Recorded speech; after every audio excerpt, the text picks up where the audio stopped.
नमस्कार, मी जयश्री. तुमचं स्वागत आहे माझ्या या चॅनलमध्ये. पार्लरचा माझा 15 वर्षाचा अनुभव आहे आणि त्या अनुषंगाने मी तुम्हाला हे सर्व दाखवत असते.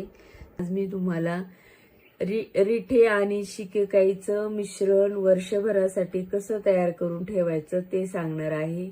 तर आपण हे मिश्रण कोरडं करायचं आहे, पावडर स्वरूपात करणार आहोत. तर शक्य होईल तेवढे असे चांगले तुकतुकीत कलर असलेले आणि चॉकलेटी पिवळसर असे रिठे घ्यायचे, म्हणजे ते चांगले असतात. आणि रिठे वाळलेले हवेत, ओले रिठे नकोय. तर याच्यामध्ये बिया असतात, तर हे फोडलं तर याच्यामध्ये अशा बिया निघतात. हे बिया काढून टाकायच्या आणि फक्त हे असं टर्फल घ्यायचं आहे. हे असं टर्फल असतं ते घ्यायचं आहे आणि हे उन्हामध्ये वाळवून घेतलेलं आहे. तर शिकेकाई पण खूप चांगली असते. आणि लहानपणी जेव्हा साबणच नव्हते तेव्हा शिकेकाईने डोकं धुतलेलं आठवत असेल आणि त्याचा एक वेगळ्या प्रकारचा एक सुगंध पण असतो. याच्यामध्ये सुद्धा बिया असतात, हे पहा. आणि त्याची पावडर करायची आणि नंतर मी पुढे कसं करायचं ते सांगून देते. तर आता आपण ह्याच्या बिया काढूयात फोडून.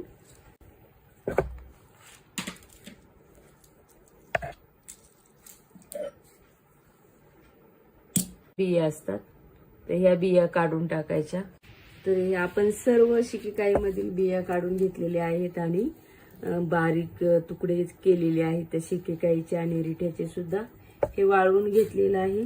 जर 1 पाव शिकेकाई असेल तर 8 पाव रिठा घ्यायचा आहे. कारण खूप रिठा झाला तर केस खूप वृक्ष होतील, जाडसर चरचरीत होतात.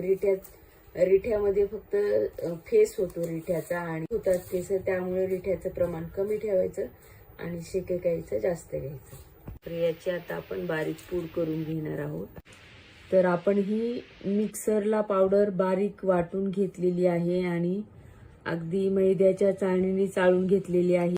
आणि हे एकदम शुद्ध आणि घरच्या घरी बनवल्यामुळे आपल्याला माहिती असतं की याच्यामध्ये दुसरं कुठलंही केमिकल वगैरे आपण वापरलेले नाहीये आणि त्यामुळे आपण हे बिनधास्त वापरू शकतो.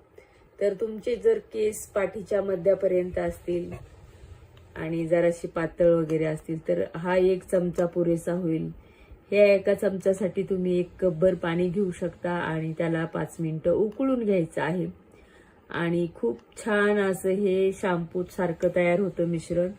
आणि कितीही तेल लावलेलं असलं तरी त्याने ते पूर्ण साफ होतं. केस एकदम मऊ राहतात आणि तुकतुकीत होतात. आणि जेव्हा तुम्ही शॅम्पू कराल तेव्हा तुम्ही अगोदर तेल लावालच, तर त्यामुळे तुम्ही जर खूप तेल लावलं असेल तर तुम्ही 2दा तेल थोडंसं वापरायचं आहे. एका वेळेला 1 कपभर जर तुम्ही ते केलं, उकळून घेतलं, तर त्याच्यातलं निम्मच अगोदर टाकून धुवून घ्यायचे केस. पुन्हा अर्ध उरलेलं असतं ते पुन्हा स्वच्छ केस धुवून परत टाकायचं डोक्यावरती आणि पुन्हा एकदा पूर्ण स्वच्छ करून घ्यायचं. थोडं सुद्धा तेल त्याच्या डोक्यावरती आपल्या केसांमध्ये राहत नाही. आणि मला तर हे मी जेव्हा करते तेव्हा असंच होतं. जर तुमच्या डोक्यामध्ये थोडंसं तेल राहत असेल चुकून तर तुम्ही त्याच्यामध्ये 1-2 थेंब शॅम्पूचे तुमच्या रेग्युलर जे वापरता ते टाकू शकता, पण मला तशी आवश्यकता वाटत नाही. आणि हे घरच्या घरी बनवल्यामुळे खूप शुद्ध होतं. तुम्ही वर्षाची पावडर एकदा बनवून ठेवू शकता. तुमचे केस किती मोठे असतील, समजा तुमचे केस पाठीच्या खालपर्यंत आहेत, तर तुम्ही हे असे 2 चमचे भरून वापरू शकता आणि तुम्हाला त्याचा अंदाज येईल. जर पुरुषांचे केस धुवायचे असतील तर हा एवढा चमचा पुरेसा होईल, कारण त्यांचे केस खूप छोटे असतात आणि खूप छान रिझल्ट येतात. आणि केसामध्ये कुठलेही बॅक्टेरिया होत असेल, डॅन्ड्रफ होत असेल, खाज वगैरे, कोंडा, हे सुद्धा ह्यानी प्रॉब्लेम सॉल्व्ह होतात आणि आपल्या केसांचं आरोग्य सुधारतं. केसमुळे पण आपले चांगले होतात.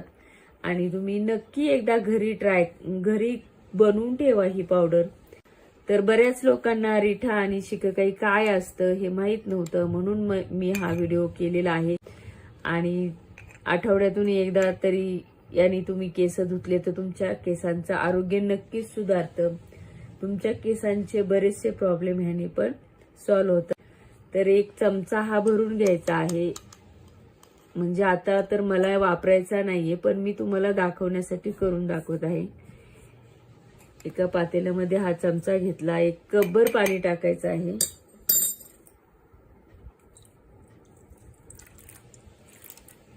आणि पूर्ण मिश्रण असं हलवून घ्यायचं आहे, कारण याचे असे गोळे गोळे तयार होतात.